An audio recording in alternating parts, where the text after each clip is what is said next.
Et je te demande encore, Seigneur, de nous guider, Seigneur, à faire ta volonté, Seigneur. Amen. Amen. Gloire au Seigneur. Voilà, gloire à Dieu. Alléluia. Le Seigneur est merveilleux. Parce qu'il est là dans ce lieu et il veut nous faire du bien. Alléluia. Gloire au Seigneur. Alors vous savez, on est obligé de dire qu'on est dans un monde où il y a toutes sortes de religions. Catholiques, protestants, orthodoxes, ménonites, témoins de Jéhovah, et puis j'en passe, et puis sans compter toutes les religions, les religions bouddhistes, islamiques, tout ça, enfin bref, il y en a plein des religions. Il y en a plein des religions. Et on nous dit, toutes les religions sont bonnes, parce que souvent on entend dire ça, on dit toutes les religions sont bonnes, toutes les religions conduisent à Dieu. Mais en fait, c'est pas vrai. En fait, c'est pas vrai. Il n'y a qu'un seul et unique chemin.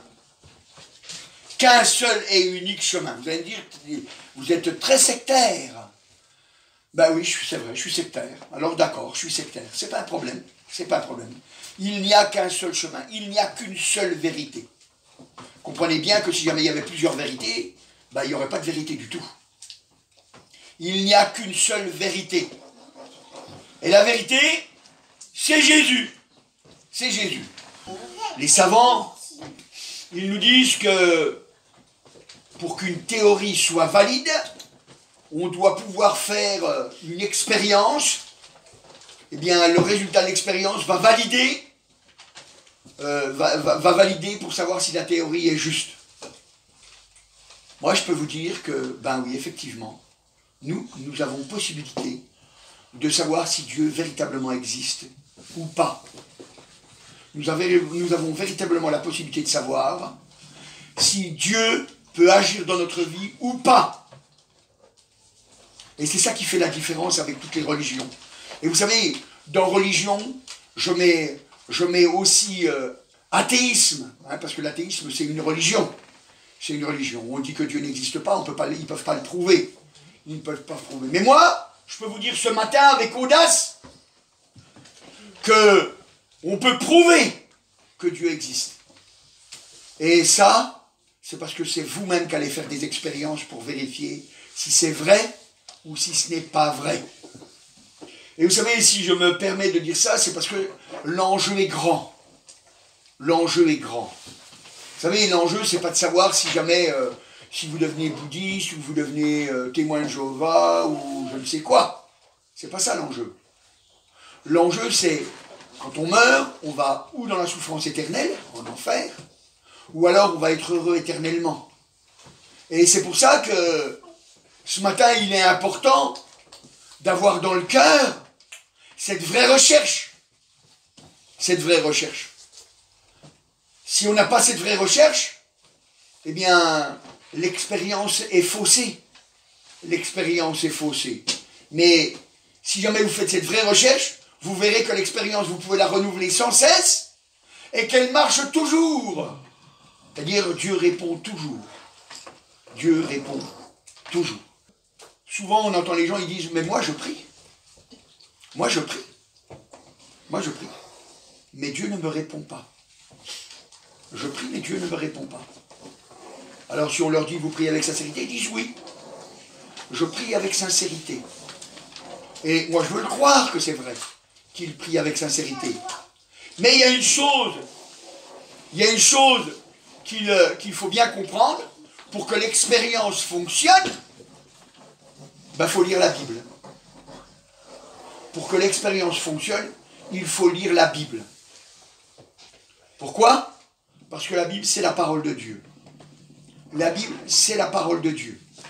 Et elle est là pour nous éclairer, pour qu'on vérifie si c'est vrai ou si c'est pas vrai.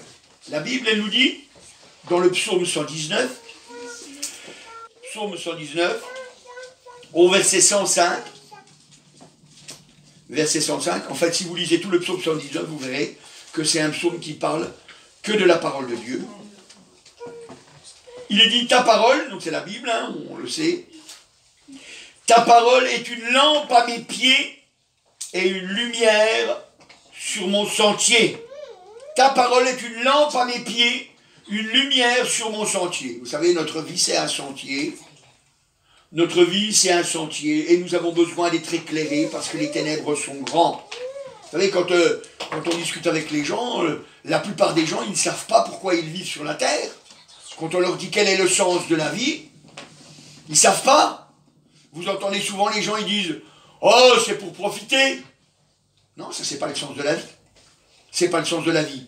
Comment font les gens qui naissent estropiés pour pouvoir profiter? Comment font les gens qui sont alités toute leur vie pour pouvoir profiter? Ils ne peuvent pas. Le sens de la vie, c'est quelque chose qui doit être commun à tous. Qui doit être commun à tous. Ils ne savent pas, ils disent, c'est avoir des enfants. Et comment on fait pour les gens qui ne peuvent pas en avoir? Alors ils nous trouvent tout un tas d'astuces, mais ils ne savent pas. Ils ne savent pas. Et le sens de la vie, c'est que vous preniez vie pour pouvoir aller au ciel. Et pour pouvoir prendre vie, nous n'avons que Jésus. Nous n'avons que Jésus. C'est très important. Donc, la parole de Dieu, elle est là pour nous éclairer. Elle est là pour être une lumière sur notre sentier. Donc là, il est marqué une lampe à mes pieds, parce que devant mes pieds, il peut y avoir des pièges, une fausse trappe, un filet tendu, ou je ne sais quoi. Un piège de Satan. Un piège du diable. Vous savez? Et la Bible, elle nous dit encore dans Hébreux au chapitre 6, Hébreux chapitre 6 et au verset 12. Alors on va lire depuis le verset 11 pour que la phrase ne soit pas coupée. Nous désirons que chacun de vous montre le même zèle pour conserver jusqu'à la fin une pleine espérance, en sorte que vous ne vous relâchiez point et que vous imitiez ceux qui par la foi et la persévérance héritent les promesses. Alors, donc on a vu que c'était une lumière pour nous éclairer, mais elle nous donne encore un détail pour nous préciser la chose, pour que l'expérience qu'on va faire, eh bien, elle puisse fonctionner. Il dit, en sorte que vous ne vous relâchiez point et que vous imitiez ceux qui par la foi et la persévérance héritent des promesses. Héritent des promesses. Comment? Par la foi et la persévérance. Vous savez, le champion du monde qui a sauté au saut en hauteur 2,45 m, vous savez, il y a un gars, il a sauté 2,45 m en hauteur, sans perche, hein. Champion du monde. C'est beaucoup, hein, 2,45 m. Hein. Il a passé à 2,45 m avec... hein, vous regarderez, hein, c'est le champion du monde. Ça, c'est bon. Vous croyez quoi? Vous croyez quoi qu'il est arrivé un jour comme ça devant la perche, devant la barre, et puis il a dit hop, je saute, et puis ça y est, je fais 2,45 m. Non, il s'est entraîné. Il n'a pas réussi du premier coup. Hein. Peut-être qu'au début, il arrivait peut-être à sauter seulement, j'en sais rien, moi, je ne vais pas demander, mais peut-être qu'il arrivait à sauter seulement 1,50 m. Et puis il a fallu qu'il apprenne, et qu'il prenne de la technique, il a fallu qu'il persévère.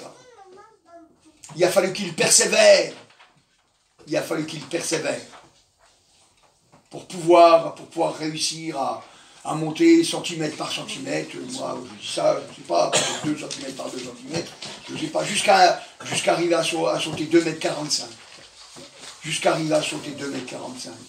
C'est la persévérance. Et si jamais vous voulez que Dieu vous parle, si jamais vous voulez que Dieu vous donne des assurances, alors il va vous falloir de la persévérance. Parce que sans la persévérance, vous n'obtiendrez pas les promesses. Au début de notre ère, hein, l'an 1, hein, après la venue du Seigneur Jésus, parce que l'an 0, ça n'existe pas. Hein. L'an 1, eh bien, on parlait déjà de l'atome, mais on n'en avait jamais vu. Enfin, aujourd'hui, on n'en a toujours jamais vu, mais ça, c'est encore autre chose. Mais on parlait déjà de l'atome. Et il y a beaucoup de gens qui rigolaient, qui se moquaient. Mais les gens, ils ont persévéré.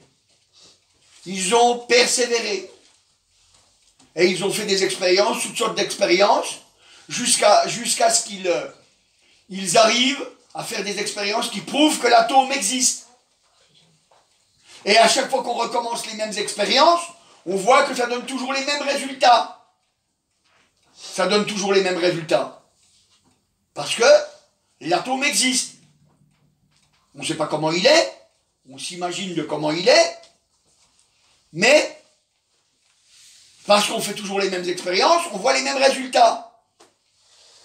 Et nous, chrétiens, eh bien, on doit trouver Jésus. Autrement, c'est qu'on n'est pas chrétien. Autrement, c'est qu'on n'est pas chrétien. On peut raconter ce qu'on veut. Si on ne trouve pas Jésus, on n'est pas chrétien. On va en enfer, on va dans la souffrance éternelle. Et c'est pour ça qu'il faut être sérieux et persévérant. Sérieux et persévérant. Parce que c'est la persévérance qui nous fait obtenir. On obtient les promesses par la persévérance. La foi et la persévérance. Alléluia, gloire au Seigneur. Et la Bible, elle nous donne encore cette information pour qu'on comprenne bien la chose. Dans Apocalypse au chapitre 21 et au verset 7. Apocalypse au chapitre 21 et au verset 7, il dit « Celui qui vaincra héritera ces choses. Je serai son Dieu et il sera mon fils. » Et la Bible a dit, après elle précise, elle dit « Mais pour les lâches, les incrédules, les abominables, les meurtriers, les débauchés, les magiciens, les idolâtres, et tous les menteurs. » Il n'y a pas d'exception, il n'y a pas, je dis un petit mensonge là. Et tous les menteurs, leur part sera dans les temps ardents de feu et de soufre, qui est la seconde mort. Vous voyez, il faut mettre les choses bien à plat, que ce soit bien clair, pour qu'on puisse faire l'expérience et que ça marche. Et que ça marche, qu'on ait l'assurance d'aller au ciel pour être sûr que Dieu va nous prendre. C'est important. C'est important. Parce qu'autrement, on se trompe. Autrement, on se trompe. Alors, il y a encore une parole dans la parole de Dieu qui est donnée, un verset qui est donné. Enfin, il y a beaucoup de versets, mais j'ai dû en choisir parce que je ne pouvais pas tout prendre. Mais il y a encore un verset qui est là pour nous encourager, encore pour qu'on comprenne encore que la réussite est certaine. Que la réussite est certaine. Tu ne peux pas ne pas trouver Dieu. Sauf si jamais tu ne veux pas le trouver. Mais autrement, si tu veux le trouver, tu ne peux pas ne pas le trouver. C'est pas possible. La Bible, elle nous dit dans Jacques au chapitre 1 et au verset 18, Jacques, chapitre 1 et verset 18. Alors il est marqué au verset 18, il nous a engendrés, c'est Dieu, il nous a engendrés selon sa volonté par la parole de vérité, afin que nous soyons en quelque sorte les prémices de ses créatures. Alléluia, gloire au Seigneur. Il dit, il nous a engendrés selon sa volonté, c'est-à-dire c'est le désir de Dieu. C'est le désir de Dieu qu'on le trouve, pour qu'on soit les prémices de ses créatures. C'est sa volonté. La Bible elle dit, elle précise, elle dit, Dieu que veut que tous les hommes soient sauvés. Ça c'est la volonté de Dieu. Malheureusement, tous les hommes ne sont pas sauvés, parce qu'on peut s'opposer à la volonté de Dieu. On peut s'opposer à la volonté de Dieu. On est obligé de le reconnaître. On est obligé de le reconnaître. Vous savez, c'est important de le savoir. La Bible nous dit encore, pour bien nous convaincre, que la façon de faire fonctionne. Alors, elle nous donne encore un détail, dans Jacques, au chapitre 1, et au verset 25, il dit, « Mais celui qui aura plongé le regard dans la loi parfaite, la loi de la liberté, et qui aura persévéré n'étant pas un auditeur oublieux, mais se mettant à l'œuvre, celui-là sera heureux dans son activité. » Alléluia, gloire au Seigneur. Il dit, n'étant pas un auditeur oublieux. On oublie. On oublie. Auditeur, ça veut dire que c'est quelqu'un qui entend. Ça s'adresse à des gens qui ont entendu, qui entendent la vérité. Ils entendent, mais ils sont oublieux. Ils sont oublieux. Ils oublient que la fin de cette vie, c'est soit le ciel, soit l'enfer. Ils oublient que c'est pendant qu'on est sur la terre qu'on est en train de choisir. Ils ont entendu, mais ils oublient. Et la preuve qu'ils oublient, c'est qu'il dit, alors si jamais on n'est pas des auditeurs oublieux, donc il dit à la fin du verset 25, mais se mettant à l'œuvre, celui-là sera heureux dans son activité. Donc ça veut dire que celui qui ne se met pas à l'œuvre, eh ben, celui-là, il ne peut pas être heureux. Il ne peut pas être heureux. Vous savez, c'est toujours pareil, on en revient toujours aux mêmes choses, vous savez. On en revient toujours aux mêmes choses. On reconnaît l'arbre à ses fruits. On reconnaît l'arbre à ses fruits. Vous savez, comme je dis, hein, à moi, vous pouvez me faire croire ce que vous voulez. Hein. À moi, vous pouvez me faire croire ce que vous voulez. Hein. Vous pouvez me faire un sourire qui va se croiser derrière la tête, hein, et puis me dire je suis sauvé. Hein. Puis moi, je veux bien vous croire. Mais le temps montrera si c'est vrai ou pas. Quoi qu'il en soit. Et puis quand même, je ne vivrai pas assez de temps pour le voir. Mais le Seigneur, lui, vous ne pourrez pas le tromper. Lui, le Seigneur, vous ne pourrez pas le tromper. On reconnaît un arbre à ses fruits. C'est pour ça que j'insiste et je dis oui. Dieu répond aux prières, Dieu agit dans les vies, Dieu transforme véritablement les cœurs. Mais c'est vraiment un choix. C'est vraiment un choix qu'on fait. Vous savez, la Bible elle nous dit dans Romains au chapitre 10, Romains chapitre 10, c'est après les actes des apôtres, Romains chapitre 10, et au verset 17, vous pourrez lire tout, hein, tout Romains, c'est très intéressant, Romains chapitre 10, et au verset 17, il est marqué « Ainsi, la foi vient de ce que l'on entend, et ce qu'on entend vient de la parole de Christ. » Alléluia, gloire au Seigneur. Donc il dit, hein, la foi vient de ce que l'on entend. Et vous savez, si les gens lisaient un peu plus leur Bible, si les gens se mettaient plus dans des conditions à grandir, leur foi grandirait. Leur foi grandirait. Moi, je ne sais pas si tu lis ta Bible tous les jours, et puis que tu la lis 5 minutes. C'est pas grand-chose, 5 minutes. Ta foi, elle va grandir, c'est vrai. Mais pas beaucoup. Mais pas beaucoup. La foi vient de ce qu'on entend. Si ce que vous entendez, c'est le monde. Bon, vous savez, vous écoutez, vous écoutez les gens dans le monde. Ils sont en train de parler de quoi? Pas grand-chose. Pas grand-chose. Du film qui était passé à la télé, du reportage qui est passé à la télé, pour les gens gentils, hein, je parle, hein, de choses courantes de la vie. De choses courantes de la vie. Et puis ils vont parler, je vais avoir du mal à finir mon mois, je vais... faut encore qu'on achète ça, purée, il y a encore les impôts à payer, il y a encore la taxe d'habitation, il y a encore nanana, il y a encore ça, il y a encore tout ça à se plaindre, quoi. Ça décourage. Ça décourage, surtout quand vous voyez par exemple au 15 du mois, vous n'avez pas... il vous reste 50 € pour finir le mois. Vous vous dites, avec 50 €, j'ai 4 gosses, j'ai 7 gosses. Hein? Et puis il faut terminer le mois, puis il me reste que 50 €. Hein, c'est décourageant. C'est décourageant. Mais si vous lisez la Bible, vous voyez, il y a plein de promesses. Il y a plein de promesses. Demandez, vous recevrez, cherchez, vous trouverez. Tout ce que vous demanderez dans la prière, croyez que vous l'avez reçu et vous le verrez s'accomplir. Notre foi, elle grandit. On dit, il faut que je fasse des expériences avec le Seigneur. Il faut que je fasse des expériences avec le Seigneur. Je n'ai que 50 € pour finir le mois, mais je vais demander au Seigneur qu'il trouve une solution pour que je puisse finir le mois. Mais quand c'est la parole de Dieu qu'on lit, quand on se fie à Dieu, Dieu il dit qu'il nous aidera. Donc je dis oui,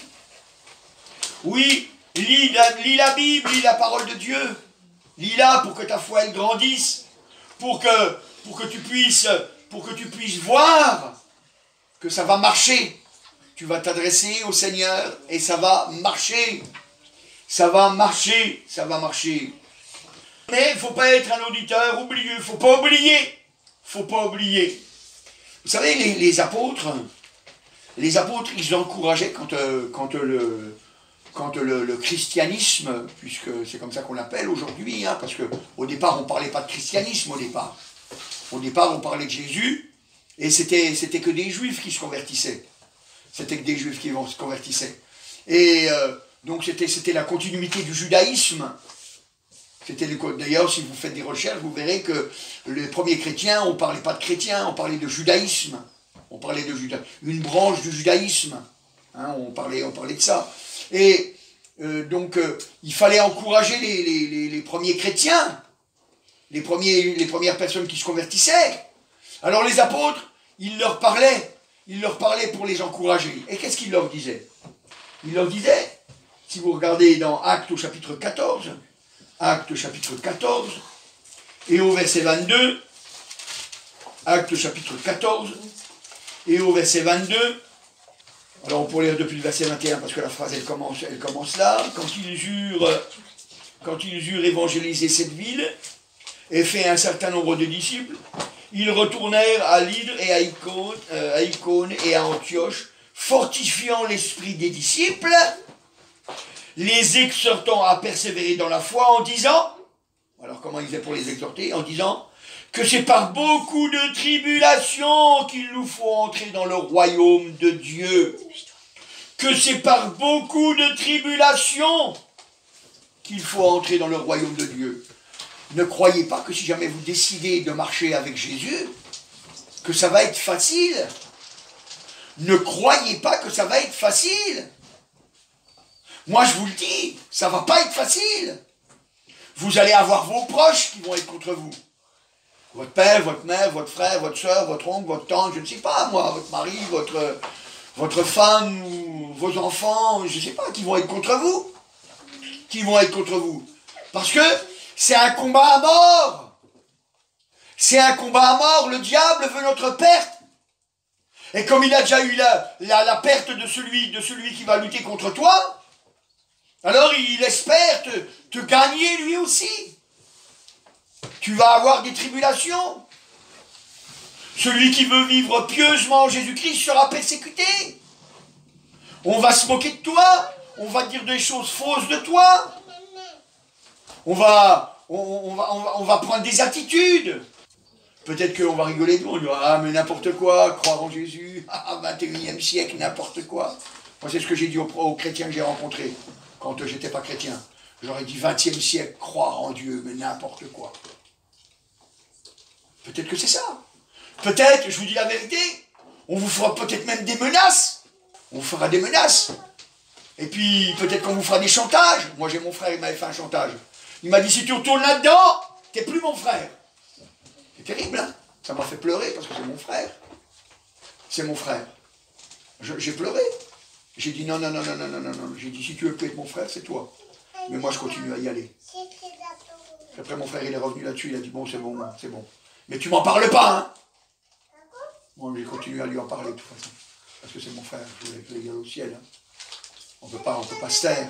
On peut pas se taire. Mais c'est vrai. Ça sera un combat, une lutte. Un combat, une lutte. Le diable ne veut pas que vous en parliez. Il ne veut pas que vous viviez votre foi. Il ne veut pas que vous montriez votre foi. Et vous savez, c'est comme ça que les apôtres, ils encourageaient en disant, vous allez avoir des persécutions. Vous allez avoir des persécutions, faut tenir. Faut tenir. Tant que vous restez debout, ça veut dire que vous voulez combattre. Eh bien, il n'y a pas de secret. Hein. Il n'y a pas de secret. On doit rester debout, hein, pour qu'on sache. Ça doit savoir qu'on veut combattre. Qu'on veut être des vainqueurs. Ça doit se savoir. Ça doit se savoir. Vous savez, la Bible, elle nous encourage de toutes ces façons-là pour qu'on sache que c'est par la persévérance, par la foi, parce qu'on lit la Bible, alléluia, et qu'on met en pratique, que Dieu va nous répondre. que Dieu va nous répondre. C'est pour ça qu'il nous dit dans Marc au chapitre 11 et au verset 24, c'est Jésus qui parle, il dit, c'est pourquoi je vous dis, tout ce que vous demanderez en priant, et je vous l'ai dit tout à l'heure, croyez que vous l'avez reçu. C'est-à-dire, vous ne vous mettez pas en doute. Vous ne mettez pas en doute la parole de Dieu. Vous faites sa volonté, vous marchez avec lui, vous êtes un témoin. Alors vous demandez quelque chose, croyez que vous l'avez reçu. Dieu n'est pas un menteur. Croyez que vous l'avez reçu. Et la fin du verset, elle dit, et vous le verrez s'accomplir. C'est-à-dire, c'est pas parce que vous avez demandé tout de suite que vous allez obtenir tout de suite. Mais vous le verrez s'accomplir. Vous le verrez s'accomplir. Vous savez, j'avais dessiné, c'est samedi ou vendredi, j'ai dessiné, vous pourrez regarder, c'est pas grand-chose, je ne suis pas un grand dessinateur devant l'Éternel, une petite charrette, c'était pour me rappeler une histoire. C'était pour me rappeler une histoire. Alors je vais vous la raconter, cette histoire. C'était un homme, un alcoolique. C'était au 19e siècle. C'était un alcoolique. Et cet homme, ce qu'il faisait, c'est il prenait sa petite charrette, et puis avec son cheval, puis hop, et puis il avançait comme ça, et puis il allait dans un bar, hop, il rentrait dans le bar, puis il se buvait quelques canons, puis il changeait de bar, il allait voir dans l'autre bar, il buvait quelques canons, il changeait de bar, et en fait il faisait le tour de la ville complet, et puis quand il était complètement sous, eh ben il rentrait chez lui. En fait, à la vérité, à la fin, c'était le cheval qui rentrait à la maison. Et puis lui, comme il était sur la carriole, eh ben il rentrait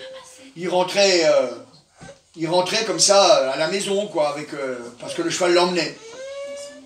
Et puis un jour, on lui a parlé de Jésus. Et puis, il a donné son cœur au Seigneur. Et puis quand il a donné son cœur au Seigneur, il a dit, Seigneur, je te demande de me délivrer de l'alcool. Et puis le Seigneur, dans sa grâce et dans sa miséricorde, eh bien, il a délivré cet homme de l'alcool. Alors, cet homme, qu'est-ce qu'il a fait? Eh bien, comme d'habitude, il a pris son cheval, avec sa carriole, et puis il est monté dedans. Puis il a fait, Hu! Et puis le cheval, qu'est-ce qu'il a fait? Il est allé tout de suite au bar. Tout de suite, il est allé au bar. Et là, il s'est retrouvé devant un choix. Il s'est retrouvé devant un choix. Alors, qu'est-ce qu'il a fait? Eh bien, il a donné un coup de machin sur les morts, quoi. Et puis hop, pour faire partir le cheval de là. Et le cheval, il est parti. Il est parti. Et la suivante chose qu'il a fait, il a été au bar, il a été au suivant bar. Parce qu'il était habitué. Et il a fallu qu'il cravache. Et pour l'empêcher d'aller au bar, il a fallu qu'il cravache. Et bien, vous voyez, nous, c'est pareil. On peut avoir des bonnes volontés dans notre cœur. On peut avoir une bonne volonté dans notre cœur. On doit cravacher notre corps. Parce que notre corps, lui, il se laisse aller à nos désirs charnels. Il se laisse aller à nos désirs charnels. Et c'est pour ça qu'on n'obtient pas. On a des bons désirs et on n'obtient pas. On n'obtient pas. Pourtant, Dieu a dit, tout ce que vous demanderez en priant, croyez que vous l'avez reçu, et vous le verrez s'accomplir. Mais, pour que ça marche, alors, la Bible, elle nous dit dans 1 Jean au chapitre 3, et au verset 22, 1 Jean chapitre 3, et au verset 22, 1 Jean chapitre 3, verset 22, il dit, quoi que ce soit que nous demandions, nous le recevons de lui, parce que nous gardons ses commandements et que nous faisons ce qui lui est agréable. Et que nous faisons ce qui lui est agréable. Nous gardons ses commandements. Ça veut dire qu'il va y avoir une lutte pour garder. Vous savez, c'est comme dans le jardin. Dieu avait mis Adam et Ève dans le jardin, et il avait dit à Adam de garder le jardin. Et Ève devait l'aider à garder le jardin. Et puis ils ne l'ont pas gardé. C'est pour ça qu'ils se sont retrouvés hors du jardin. C'est pour ça qu'ils ont été chassés du jardin. Et nous, c'est pareil. Nous devons garder les commandements du Seigneur. On doit s'y accrocher. On doit s'y accrocher. Et là, alors nous recevrons tout ce que nous demandons. À quoi que ce soit que nous demandions, nous le recevrons de lui. Parce que nous gardons ses commandements et que nous faisons ce qui lui est agréable. Vous savez, des fois, on voudrait garder nos traditions. Comme les Juifs, ils voulaient garder leurs traditions. Alors, c'est pour ça que le Seigneur, il leur dit, les traditions, ça anéantit la parole de Dieu. Ça anéantit la parole de Dieu. Je vous le dis, on ne va pas le lire, mais c'est dans Marc, au chapitre 7 et au verset 9. Hein, ça anéantit la parole de Dieu, les traditions. Alors, vous voyez, il faut regarder si la tradition qu'on a, si elle va dans le sens de la parole de Dieu ou contre la parole de Dieu. Si elle va dans le sens de la parole de Dieu, c'est une bonne tradition. Mais si elle ne va pas dans le sens de la parole de Dieu, c'est pas une bonne tradition. C'est pas une bonne tradition. Vous voyez, moi, quand je regarde, je dis, bon, je me lève le matin pour lire ma Bible. C'est une tradition. C'est un petit rite. Mais il est bon. Parce que la foi vient de ce qu'on entend, et ce qu'on entend vient de la parole de Dieu. Donc je sais que ça va dans le bon sens, parce que ça me fait lire la Bible. Donc c'est une bonne chose de se lever le matin. C'est une bonne chose de se lever le matin. Et je sais que de toute façon, si je ne me lève pas le matin, après, dans la journée, je n'aurai plus le temps. Puis le soir, je serai trop fatigué pour lire ma Bible. Alors je préfère le faire le matin.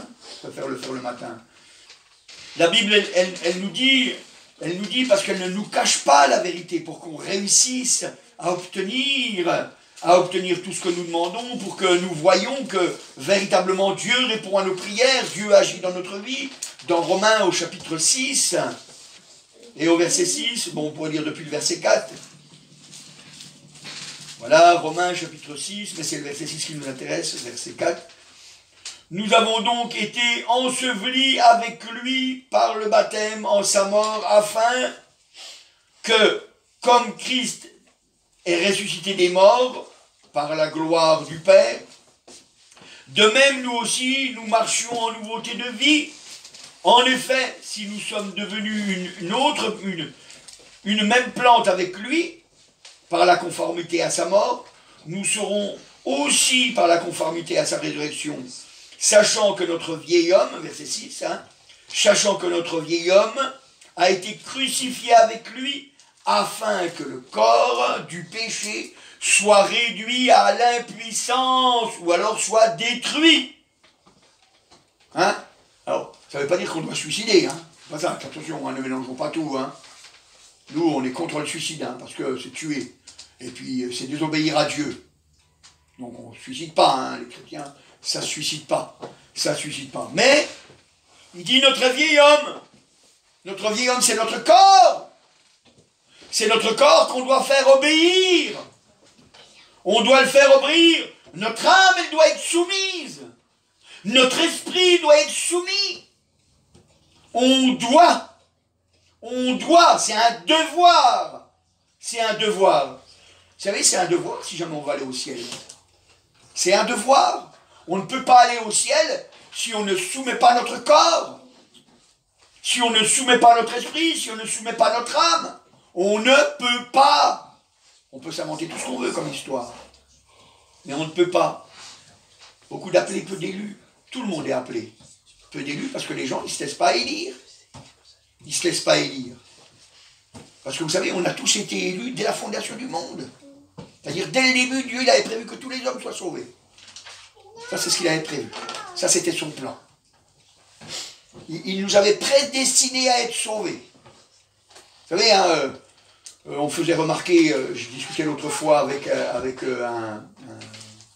un frère, qui me faisait remarquer l'autre fois pour la prédestination, on parlait de prédestination, et qui me faisait remarquer pour le mot prédestination, et il me faisait remarquer que prédestination, c'est pas forcément quelque chose qui est prévu à l'avance. Ou plus exactement, oui, c'est prévu à l'avance, mais c'est quelque chose qui n'est pas forcé. Puisque si jamais vous prédestinez, par exemple, je prédestine mon enfant à être joueur de foot, ben, ça veut dire quoi? C'est que je je vais le faire jouer au foot, je vais lui faire avoir des entraînements, nanana, je vais le prédestiner à être joueur de foot. Mais lui, il peut très bien dire, non, moi, j'ai pas envie de jouer au foot, hein. Moi, j'ai envie de jouer au rugby. Hein. Il peut très bien dire ça, ou je joue au tennis, ou au basket, ou je sais pas quoi. On l'a prédestiné à ça. Mais il peut très bien ne pas vouloir. Il peut très bien ne pas vouloir. Nous, on a été prédestinés à être sauvés, mais on peut très bien ne pas vouloir. Notre vieil homme a été crucifié avec Jésus, afin que le corps du péché fût détruit, qu'il soit détruit. Le corps du péché. Ça veut dire que nous, on doit lutter pour que le péché ne revienne pas dans notre vie. C'est un combat. C'est un combat, on doit lutter contre le péché. On doit lutter contre le péché. Vous savez, aujourd'hui, les gens, ils ne veulent plus. Comme je dis tout le temps, on trouve des nouveaux mots. Hein, vous savez, on trouve des nouveaux mots pour dire que ce n'est pas un péché. Hein. Par exemple, quand vous dites beaucoup de mensonges, eh ben, vous n'êtes pas un menteur, vous êtes un mythomane. Et puis si vous êtes un mythomane, c'est pas de votre faute, c'est que vous êtes malade. Ben, c'est un malade qui va souffrir en enfer. C'est un malade qui va souffrir en enfer. Parce que de toute façon, le Seigneur, il est mort pour nos maladies. Alors tu dois être guéri de cette maladie-là. Du mensonge. Si jamais t'es un voleur, on ne dit plus, t'es un voleur maintenant. On dit, t'es un kleptomane. Encore un malade qui va aller en enfer. Les malades, ils vont aller en enfer. Hein. En tout cas, ceux-là. Parce que c'est un péché. Même si les hommes nous racontent des mensonges, pour qu'on croie à leurs mensonges. Mais nous, on a la Bible qui nous dit non. Elle dit un menteur, c'est un menteur, on l'a lu tout à l'heure. Tous les menteurs, ils vont aller en enfer. Il n'y a pas de secret. La Bible elle nous dit dans Éphésiens, au chapitre 4, pour que vraiment on comprenne qu'on ne se trompe pas, dans Éphésiens, au chapitre 4, versets 20 à 24. Éphésiens, chapitre 4.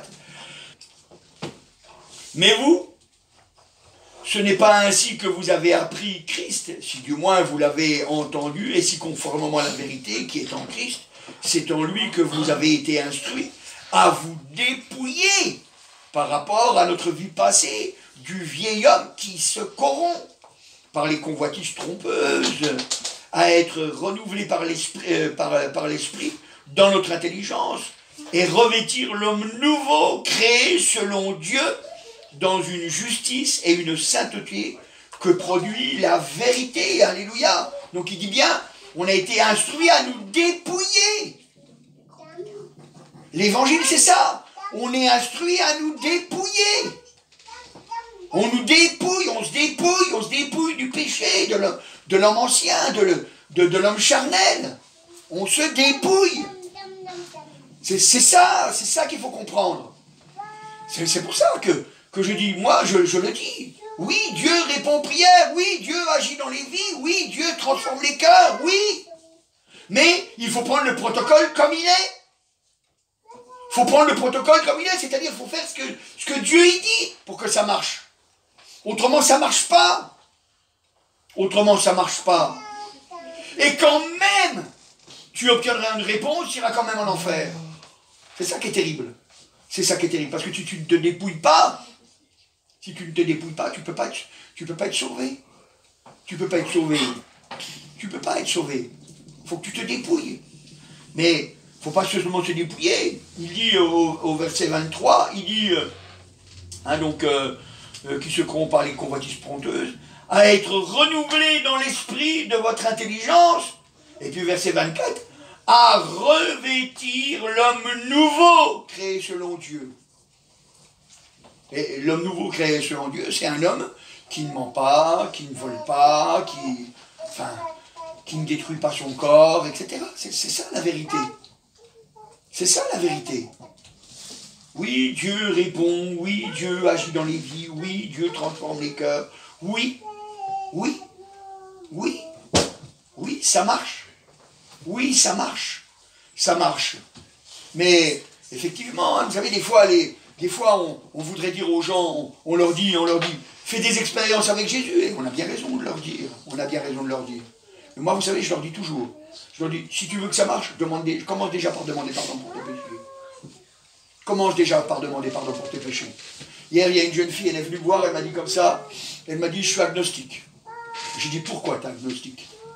Elle m'a dit, parce que mon père, il est mormon, et puis ma mère, elle est athée. Alors moi, je suis au milieu, parce que je ne sais pas si Dieu n'existe pas, mais je ne sais pas si Dieu existe. Je suis au milieu, il y a des choses qui me laissent penser que Dieu existe.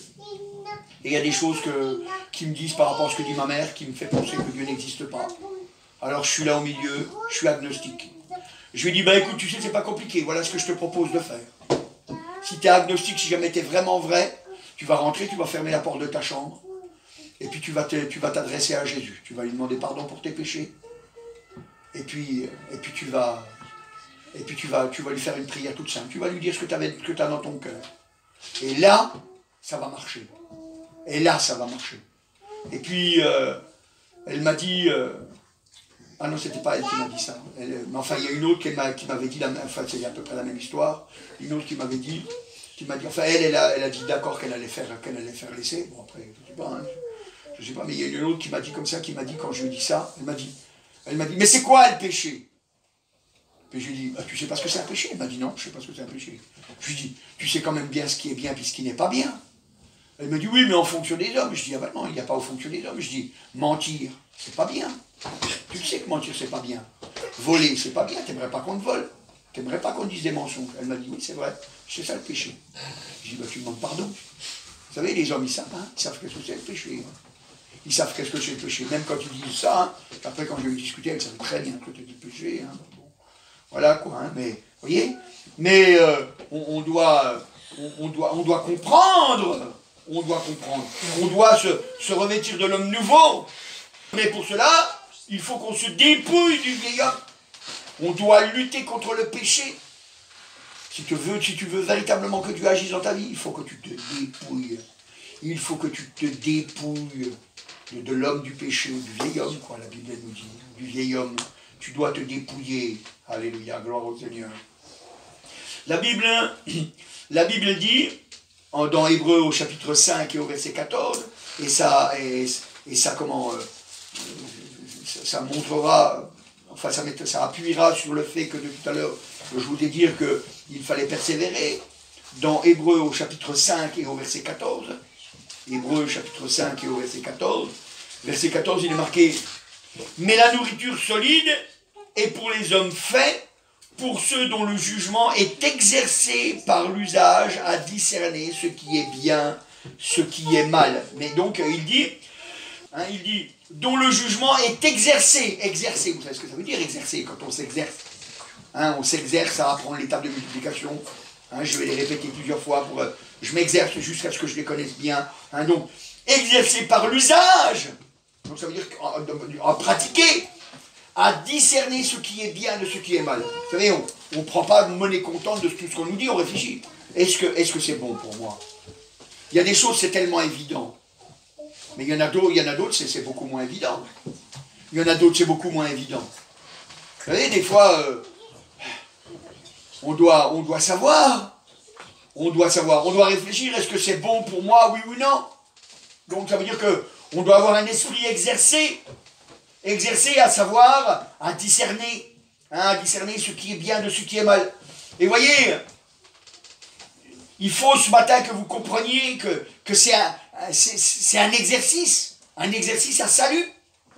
Un exercice à salut. Mais c'est comme ça que vous obtiendrez des véritables réponses. Alléluia. Et on n'est pas là pour s'inventer une histoire. Oui, Dieu existe. Mais tu l'as vu? Non, je ne l'ai pas vu. T'as vécu quoi avec lui? Non, mais j'ai entendu déjà tout ce qu'on m'a dit, c'est sûr. Mais ça c'est rien du tout, ça. Il faut que toi, tu le vives. Il faut que toi, tu fasses l'expérience. Toi, tu fasses l'expérience. Et c'est comme ça que tu verras si c'est vrai ou pas. La Bible nous dit encore dans Hébreux, au chapitre 6, 1 et 2, chapitre 6, 1 et 2, c'est pourquoi, laissant les éléments de la parole de Christ, tendons à ce qui est parfait, sans poser de nouveau le fondement du renoncement aux œuvres mortes, à la foi en Dieu, la doctrine des baptêmes, à l'imposition des mains, la résurrection des morts et au jugement éternel. Alléluia. C'est ce que nous ferons si Dieu le permet. Alléluia, gloire au Seigneur. Mais il dit à cet endroit-là, il dit comme ça, il dit le fondement, un fondement. Le fondement, vous savez ce que c'est un fondement? Hein, quand on dit le fondement de la maison, le fondement de la maison, c'est ce qui tient toute la maison. Le fondement, hein, le fondement du renoncement aux œuvres mortes. Hein, il y a des œuvres qu'on fait qui ne servent à rien. Alors on doit renoncer à ces œuvres mortes. Surtout si jamais elles ont une œuvre de destruction. On doit y renoncer. On doit y renoncer. Vous savez, je vous dis la vérité, hein. Je vous dis la vérité. C'est un combat. C'est un combat. Mais c'est un combat pour l'éternité. Vous savez, comme je dis, hein, comme j'ai déjà dit bien souvent à mes enfants, je leur dis, vous savez, notre vie c'est combien de temps? Allez, 120 ans. Vous savez, moi, c'est pas moi qui donne la vie, alors. Vous savez, je peux donner 120 ans, alors. 120 ans. Mais 120 ans contre l'éternité. Pendant 120 ans, tu auras fait tout ce que tu voulais. Et puis tu vas aller souffrir. Tu auras perdu ta vie pendant 120 ans. Tu n'auras pas fait tout ce que tu voulais. Mais après, tu vas avec l'éternité au ciel. Heureux pour l'éternité. C'est quand même une drôle de réflexion, ça. C'est quand même une drôle de réflexion. Mais vous savez, dans la vie, vous ne faites pas tout ce que vous voulez. Vous sacrifiez des choses pour d'autres. Vous sacrifiez des temps pour d'autres. Moi, je sais que quand j'étais pas chrétien, ben moi, par exemple, je sacrifiais du temps pour aller chercher de la drogue. Je n'étais pas chrétien, alors je passais beaucoup de temps à aller chercher de la drogue. Parce que pour moi, c'était quelque chose. Ben, vous savez, peut-être que c'est pareil, hein, peut-être que vous allez passer beaucoup de temps pour, je sais pas moi, pour un sport, pour regarder la télé, pour jouer à des jeux sur Internet, ou à la console, ou n'importe quoi, où vous allez passer beaucoup de temps. Vous allez passer beaucoup de temps. Réduisez un petit peu le temps. Prenez un peu plus de temps pour la parole de Dieu. Prenez un petit peu plus de temps. Vous allez voir. Vous allez voir que vos choix, vous allez vite comprendre quand vous allez voir que votre foi, elle va grandir. On renonce aux œuvres mortes. C'est un fondement. C'est un fondement. Alléluia. Vous savez, la Bible, elle nous dit encore, pour que nous comprenions bien que c'est pas aux yeux des hommes, que nous marchons dans 2 Corinthiens au chapitre 4. 2 Corinthiens, chapitre 4. 2 Corinthiens, chapitre 4, et au verset 2. 2 Corinthiens 4, 2. Il est dit au verset 2, « Nous rejetons les choses honteuses qui se font en secret. Nous n'avons point une conduite astucieuse et nous n'altérons point la parole de Dieu. » Hein? Il dit, « Nous n'avons point une conduite astucieuse et nous n'altérons point la parole de Dieu. » Voyez, hein, des fois, on voit des gens qui trouvent des trucs pour ne pas obéir, mais conduite astucieuse, des astuces. On est chrétien. C'est pas pour les autres qu'on marche. On marche véritablement parce qu'on croit que la vie que Dieu nous propose, eh bien c'est cette vie-là qu'on veut. Une vie où il n'y a pas de menteur, ou une vie où il n'y a pas de voleur, ou une vie où il n'y a pas de péché. Une vie où on est véritablement heureux. C'est pour ça qu'ici-bas, déjà, on se met à pratiquer. Il dit, nous n'altérons point la parole de Dieu. Ça veut dire, nous ne réduisons point, nous n'amoindrissons point la parole de Dieu. Nous n'altérons point, hein, on ne la fausse pas. On prend comme elle est. Comme elle est. Si Dieu l'a écrit comme ça, c'est qu'il y a une bonne raison. On prend les choses telles qu'elles sont. Et la Bible, elle nous dit encore, on va lire, c'est le dernier passage qu'on va lire, c'est dans Hébreux, au chapitre 12. Hébreux, chapitre 12, versets 1 et 2. Hébreux, chapitre 12, versets 1 et 2. Là, gloire au Seigneur, 12, 1 et 2. Nous donc aussi, puisque nous sommes environnés d'une si grande nuée de témoins, rejetons tout fardeau et le péché qui nous enveloppe si facilement, et courons avec persévérance dans la carrière qui nous est ouverte, ayant les regards sur Jésus, qui suscite la foi et l'amène à la perfection en échange de la joie qui lui était réservée. Il a souffert la croix, méprisé, humilié. Il s'est assis à la droite du trône de Dieu. Alléluia. Gloire au Seigneur, alléluia. Donc il dit, rejetons tout fardeau et le péché qui nous enveloppe si facilement. Vous savez, si vous avez des fardeaux, eh bien, faut les rejeter. Faut les rejeter. Il faut venir auprès du Seigneur. Hein. Il dit, ayant les regards sur Jésus. Hein, on a les regards sur Jésus. Ayant les regards sur Jésus, au verset 2. Hein. Le chef est le consommateur de la foi. Le chef est le consommateur de la foi. Il a consommé. Il a consommé. Nous aussi, nous devons consommer la foi. C'est-à-dire, on a véritablement cette confiance que ce qu'il a dit, il va l'accomplir. Parce qu'il est tout puissant pour accomplir ce qu'il a dit. Il est tout puissant. Nous faisons sa volonté.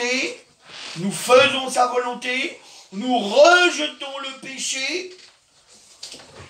Alors à ce moment-là, alléluia, gloire au Seigneur. Quoi que ce soit que vous demandiez, croyez que vous l'avez reçu. Parce que vous le verrez s'accomplir. Croyez que vous l'avez reçu. Et vous le verrez s'accomplir. Amen. Je te remercie, Dieu Tout-Puissant. Alléluia, tu es merveilleux, Seigneur. C'est toi qui nous conduis, c'est toi qui nous diriges, Seigneur. Et tu nous parles encore à travers ta parole, Seigneur.